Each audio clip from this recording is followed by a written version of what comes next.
Get back, Kraken tentacles!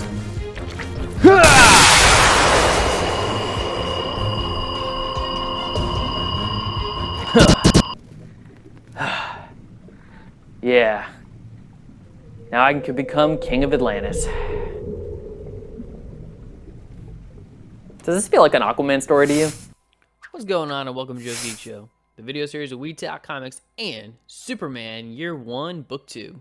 Written and drawn by Frank Miller and John Romita Jr., with inks by Dan Mickey, colors by Alex Sinclair, and letters by John Workman. This book continues the ever-expanding Year 1 story of the Man of Steel. And as the end of the last issue suggested, here, Clark Kent goes to Navy basic training and cruises right through it while everyone is being shown to have a difficult time, with Clark even drawing comparisons and thinking about how fragile humans really are, yet their determination to never quit. And because Clark excels at everything, he is recommended for SEAL training, which he attends right after basic and continues to breeze through everything. During his training, Clark discovers that mermaids exist, and as his CO points out, their call has led many to their deaths. Clark later goes out for some shore leave and attends a bar where a fight escalates, where the assailant punches Clark and naturally breaks his hand, which Clark is later reprimanded for being in a fight. Clark's punishment is to clean the latrines and other areas, and after finishing, heads into the ocean following the mermaid's call, where he meets Lori Lamari, who Clark follows. After some time of following Lori, he arrives at Atlantis and sees that a submarine had crashed into the city, and spends the rest of the night helping to clean up, earning the gratitude of the Atlanteans and the affection of Lori. Clark then heads back to shore just in enough time to make it to training, where he goes through a battery of combat training, easily winning each event, but also is bothered by the idea of going in for the kill, as his CO constantly claims when Clark gets the one-up on his opponent. Later that night, as Clark is pondering the idea of killing and how much he doesn't like it, he's then called into the briefing room where he joins his CO and other SEAL recruits, as they are the closest team available for a mission to recover an oil tanker that was taken by pirates. The team heads out and easily boards the ship, taking out the threat with little resistance, Clark being the only one who is not killing. Being the last man standing, the last pirate activates a grenade and Clark gets it away from him, clasping it in his hands just before it goes off, where Clark took the entire force of the blow and claiming it was a dud. Because of Clark's actions, which endangered his battle buddies, he's immediately discharged from the military with an honorable discharge. But before he leaves, has one final conversation with his CO, who tells Clark to use his gifts to help people and to stop fires, not start them. Clark returns to the ocean, where he reconnects with Lori, who wants Clark to meet her father, Poseidon, King of Atlantis. Clark dons his Superman costume as to try and present himself with his best foot forward, but Clark is met with hostility as the Guardian statue tries to crush him. But when Clark breaks the mace with his heat vision, he is allowed to pass. Enter the real protagonist of this particular book. Clark rolls up on Poseidon, the King of Atlantis, and takes a knee, trying to pay respects, but Poseidon is less than impressed with Clark and agrees to tests to prove his mettle. However, Poseidon just really wants to eliminate Clark, believing him to be after the throne. Clark, during this time, has a rock shore dropped on him, shocked by electric eels, hit with powerful spears that break the floor beneath him but leave Clark unharmed.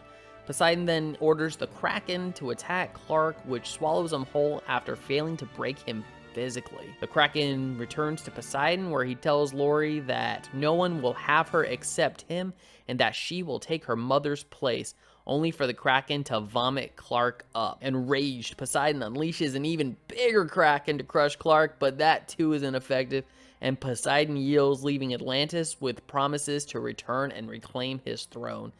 The issue ends with Clark becoming the new King of Atlantis. And this issue was interesting.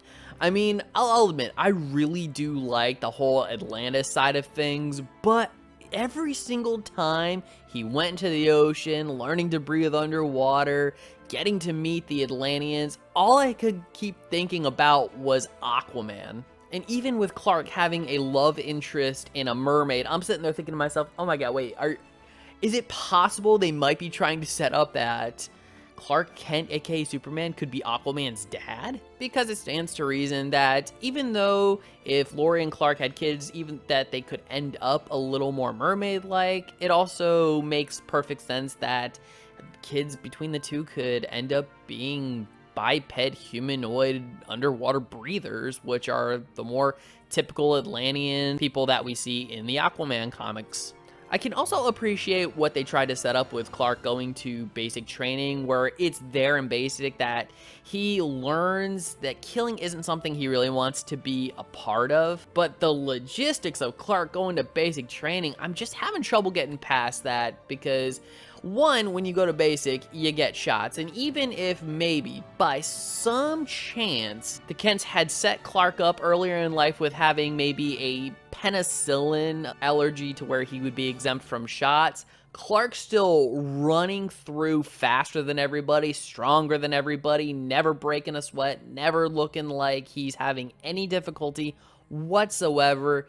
And I'm sure anybody at that bar would have seen that Clark did absolutely nothing, and the guy just straight up broke his hand on Clark's chest, and then would proceed to tell the MPs who would come to do some kind of an investigation. Because really, man, Clark, he was not being subtle with his abilities at all. Even reminding himself, echoing Pa Kent's words about not showing off, yet that's exactly what he does. And once again, the artwork between Frank Miller and John Romita Jr., it's okay. It's okay. The colors are great. I like the colors. It's, you know, vibrant. I love the look of Atlantis. I love all the underwater stuff with the blue, and also the designs on the Kraken were pretty awesome. So in the end, story was yeah, and art was okay. Colors were nice. I'm going to say that Superman Year 1, Book 2 gets the bronze okay medal. So Superman Year 1 Book 2, have you read this book? I would love to know your thoughts on them. Please leave your comments in the comment section below, and if you like this video, I'd love it if you'd smash that like button, share it with some friends, subscribe if you're not subscribed already, and ring that notification bell for more comic book content. Alright, take care, have a great day, and as always, stay geeky. Get back, Kraken! Tentacles! Ah!